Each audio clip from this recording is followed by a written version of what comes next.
Satu keluarga terdiri dari pasangan suami istri dan seorang anak balita ditemukan tak bernyawa di sebuah rumah di Banjarmasin, Kalimantan Selatan, Jumat tanggal 10 September tahun 2021, sekitar pukul 22 WITA. Tepatnya di Kompleks Ratu Zaleha, Gang Ki Hajar Dewantara 2, RT 19 RW 02, Kelurahan Karangmekar, Kecamatan Banjarmasin Timur. Ketiganya meninggal di sebuah rumah yang juga merupakan gudang penyimpanan pakaian. Posisinya saat itu ketiga mayat ditemukan di antara tumpukan plastik berisi pakaian. Dilansir dari banjarmasinpost.co.id, jenazah tiga orang itu adalah Ahmad Saubari, istrinya bernama Sela, dan balitanya.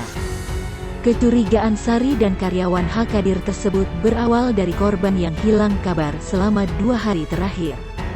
Terkait adanya dugaan ketiga korban meninggal dunia akibat tertimpa tumpukan pakaian dan kehabisan oksigen, AKP Puji Firmansyah belum bisa memastikan.